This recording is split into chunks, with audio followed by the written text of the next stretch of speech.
الحمد للہ رب العالمین والصلاة والسلام علی سید المرسلین وعلی آلہ وصحبہ اجمعین، اما بعد۔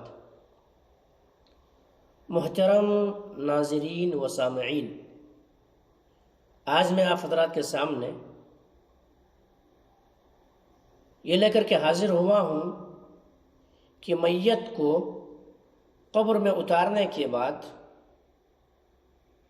اچھی طرح بند کر دینے کے بعد، اب وہاں پہ موجود جو حاضرین ہیں وہ کیا کریں۔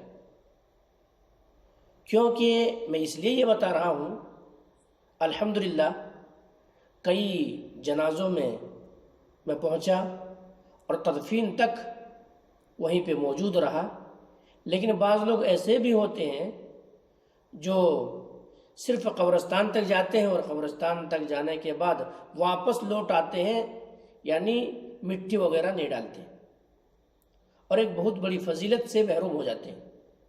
تو میرے بھائیو، وہاں جتنے سارے حاضرین ہیں سب وہاں تک پہنچے، اور پہنچنے کے بعد کیا کریں، دونوں ہاتھ بھر بھر کر کے 3 مرتبہ قبر میں مٹی ڈالیں، 3 مرتبہ مٹی ڈالیں۔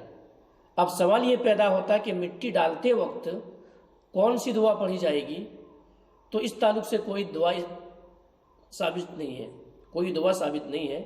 بعض ہمارے بھائی ہیں جو یہ دعا پڑھتے ہیں، قرآنی ایک آیات ہے، منہا خلقناکم وفیہا نعیدکم ومنہا نخرجکم تارۃ اخری، یہ پڑھتے ہیں اور مٹی ڈالتے ہیں، لیکن یہ ثابت نہیں ہے، اس بنا پہ یہ نہیں پڑھنا چاہیے، بلکہ صرف 3 مرتبہ دونوں ہاتھ بھر بھر کر کے مٹی ڈال دینا چاہیے، مسنون ہے، یہ طریقہ صحیح ہے۔ اس بات کی دلیل کیا ہے؟ حضرت ابو ہریرہ رضی اللہ تعالیٰ عنہ کہتے ہیں کہ اللہ کے نبی جناب محمد کریم صلی اللہ علیہ وسلم نے ایک نماز جنازہ پڑھانے کے بعد تدفین میں بھی شامل ہوئے، اور نبی کریم صلی اللہ علیہ وسلم نے اپنے دستے مبارک کو دونوں کو ملائے اور دونوں ہاتھ بھر بھر کر کے 3 مرتبہ جا کر کے اس قبر میں مٹی ڈالا۔ تو یہ سنت طریقہ ہے۔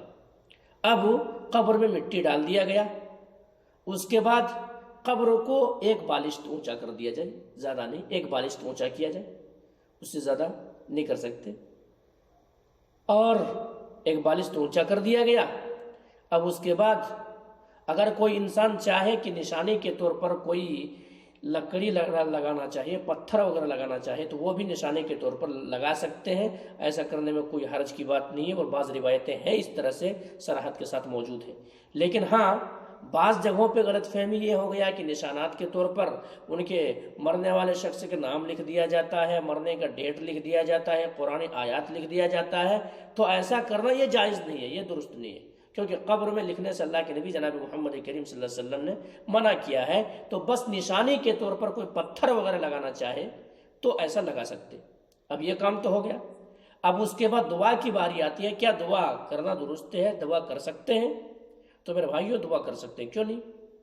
نبی کریم صلی اللہ علیہ وسلم دعا کرتے تھے، صحابہ کرام دعا کرتے تھے، بعض صحابہ کرام تو اپنے بیٹوں سے اس طرح سے بھی وصیت کر کے گئے، جبکہ میں مر جاؤں تو میری قبر میں اتنا دیر تک دعا کرنا جتنا دیر تک کہ ایک اونٹ کو ذبح کیا جائے، اور ذبح کرنے کے بعد جو گوشت وغیرہ تقسیم کرنے میں کتنا وقت لگتا ہے اتنا دیر تک دعا کیا جائے، تو دعا کر سکتے ہیں۔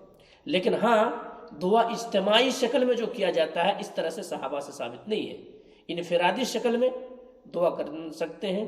نبی کریم صلی اللہ علیہ وسلم خود صحابہ کرام کی طرح مخاطب ہوتے تھے اور کہتے تھے کہ ایسا ہے کہ اپنے بھائی کے لیے دعا کرو، کیونکہ اس سے اب سوال و جواب ہونے والا ہے، اس لیے ثابت قدمی کا دعا کرو، اور حساب و کتاب ان کا آسان ہو جائے، سہل ہو جائے، یہ دعا کرو، تو یہ دعا کر سکتے۔ لیکن ایسا نہیں کہ ایک انسان دعا کر رہا ہے، دوسرے ہاتھ اٹھا کر کے کیا ہے، آمین آمین کہہ رہا، تو یہ درست نہیں ہے، اجتماعی شکل میں دعا کرنا درست نہیں ہے۔